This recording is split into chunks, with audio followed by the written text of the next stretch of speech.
Thank you very much, and thank you for the opportunity. First of all, I think that I agree with the central premise that indeed Zionism has become the most successful anchor by which most Jews, and probably almost all, define their Jewish identity.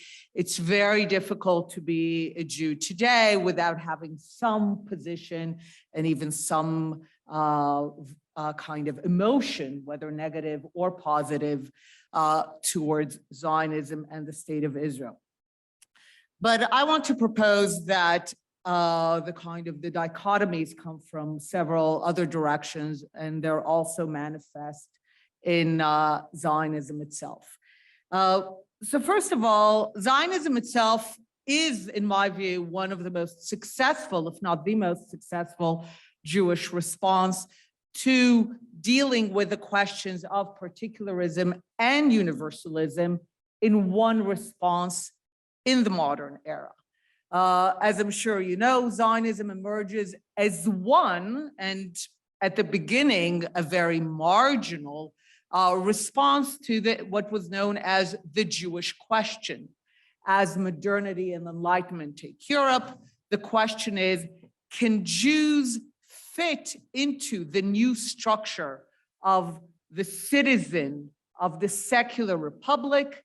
And the question of whether the Jews can be citizens of this kind of enlightened secular Europe ultimately becomes the Jewish question. And there are many responses. The Jews feel the pressure from many directions. One response, of course, is assimilation, is the excitement and the response of emancipation. The one known in the famous formulation of Udamit Gordon, the idea that you will be a man in the public sphere, so a generalized universal entity, but in your home, you will be a Jew. In your tent, in your ohel, you will be a Jew, but you will be a universal human being when you go out. So that was the promise of emancipation. Zionism is actually born out of the disappointment from emancipation.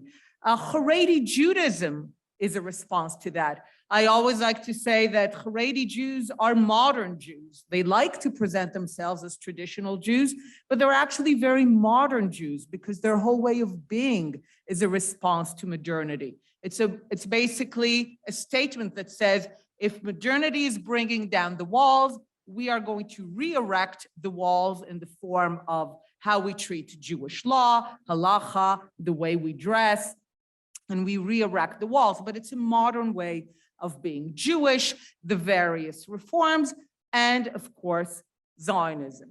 So Zionism essentially has three parents without which it could not be understood. The first parent of Zionism is, of course, the ancient longing of the Jewish people for Zion. A lot of people, especially religious people, make the claim, the mistake, perhaps genuinely or disingenuously, that this is Zionism. Sometimes I see on Twitter threads, Zionism is 2,000 years old, you know, the Jews. That's about the most ahistorical statement you can make. Because if Zionism is merely the Jewish connection to Zion, then why not a Jewish state in the 5th century or the 10th or the 15th? Why does it emerge in the 19th century? Why is it established in the 20th? If it's always been about this connection, if it's always been about this longing, what happened in the 19th and 20th century that made it then? So it's one parent, but it cannot explain what Zionism is. The second parent of Zionism is indeed the disappointment of emancipation. And no one experienced that disappointment more than Theodor Herzl himself, who believed in the promise of emancipation, believed that it didn't matter that he was a Jew, only to first experience it in Vienna and later in Paris, and to realize that the Europeans, as much as they claim universal ideals, at the end of the day are not able to live by those universal ideals, especially when it comes to Jewish equality and the acceptance of Jews as truly equal citizens and fellow members of the nation. So Zionism is basically born of the idea that Herzl says to the Europeans, basically, I got you. You have these noble ideals, but you can't really walk the walk. So when we agreed as the price of emancipation to set aside the notion that we are a people, a collective, a nation, that was the price of being French citizens, right? To the Jews as individuals, everything shall be given, but as a people, everything shall be refused. So we agreed to put all our collective elements to the side. And basically Herzl says, that was wrong. We are a people, one people. Basically with that one line declaring a century of emancipation a failure. So that's the second parent of Zionism, the failure, the disappointment of the promise of emancipation. And of course, the third parent is the global, or especially the European, but ultimately the global transition from empires to nation states, which is a universal principle that is about particular nations, but the principle is universal. We begin the 20th century when much of the world is divided between empires. We end the 20th century when much of the world is divided between nation states, and when they're lucky, based on the principle of self-determination. And the Jews determined themselves to be a self, to be a nation. And that is the third parent of Zionism. If you only try to define one of them, they do not explain Zionism or the modern state of Israel. Only the three of them together bring Israel into being, which is why Zionism is at once particular and universal. It is the self-determination of the Jewish people, so particular to the Jews, but it is the universal principle of self-determination.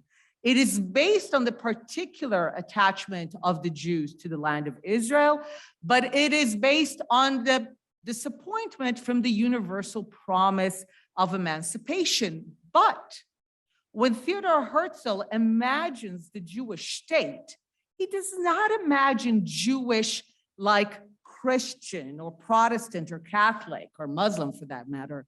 He imagines Jewish like French, Jewish like German, Jewish like English. The idea of a Jewish state is a secular republic that remains still the animating vision of Zionism. I have a colleague, when I used to be at the Jewish People Policy Institute, Shlomo Fisher, who writes beautifully. He once tried to explain why Israeli Jews and American Jews find it so difficult to talk about these issues with each other. And his thesis was that Israeli Jews are Catholics and American Jews are Protestants. And I think that's a far better explanation.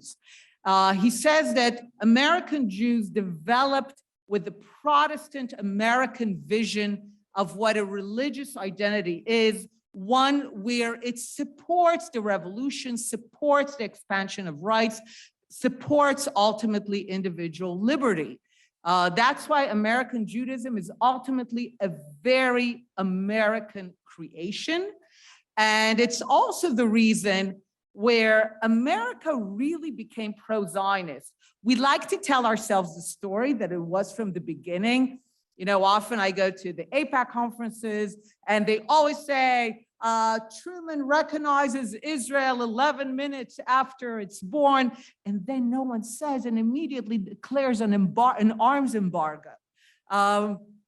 I'm saying, you know, with all due respect to Truman, the guy who actually helped Israel become a state was named Stalin, because without him, the Czechs would not have given us the arms that we actually needed to win. I mean, it's nice to get the recognition, but ultimately we needed the guns. So America really, really becomes pro-Zionist when we become what America likes, which is winners. Only after 1967 does America really become pro-Zionist, pro-Israel. This is when the American Jewish community becomes most outwardly pro-Zionist and pro-Israel, because this is the moment when it becomes the most American thing to be.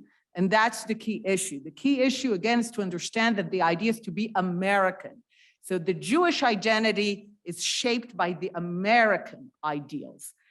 Israel, at the end of the day, and Zionism are a European creation. We are anti-clerical. We were established with the vision of a rebellion against the idea of clerical control, and this remains a key animating element. Zionism had to be a secular movement.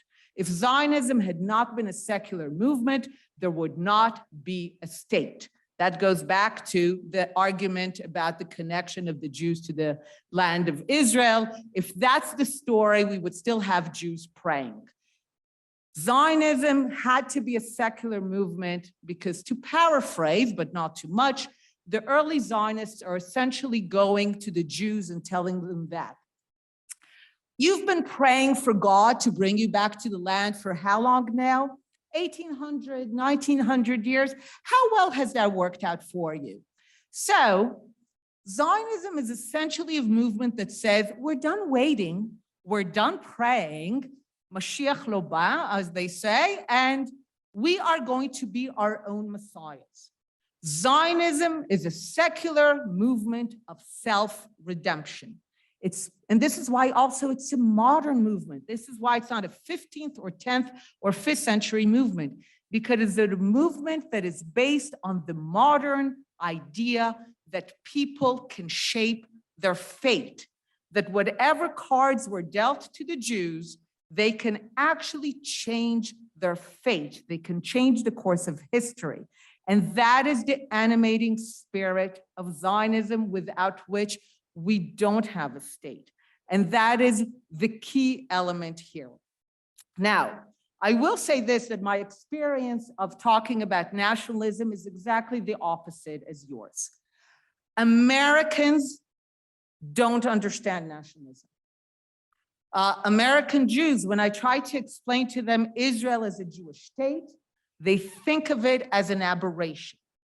They believe in this universal notion of a nation bound by a constitution, entirely blind to the ethnic element of their nation.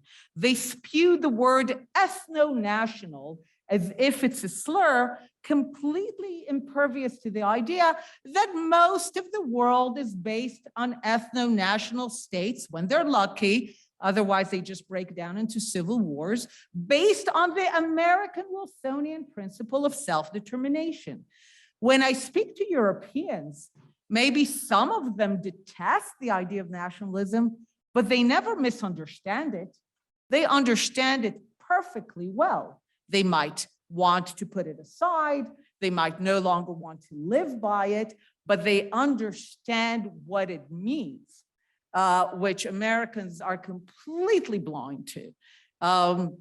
So I don't know how much those divisions appear, but that's at least my experience in explaining it. So I'll end by saying that I think one of the reasons, if not the major reasons, that Zionism moves from being a marginal, insane idea at the end of the 19th century, where most Jews were either about emancipation or immigration to America, an entirely no Zionist vision, or communism or Bundism, all beautiful notions of how to be a Jew in the modern world. The reason that Zionism is the dominant, and really I agree with your thesis, pretty much the only idea left standing, is not that it was the better idea in theory in terms of arguments. All of the ideas, if you read the Jewish debates of the end of the 19th and early 20th century, all of them make a very strong case for why communism or Bundism or Reform Judaism or emancipation is the way forward. What happened is the verdict of history. The verdict of history was clear and cruel to all the other ideas. And ultimately, it only left Zionism standing, transforming also the Jews of America into Zionists, both particular and universal. Thank you.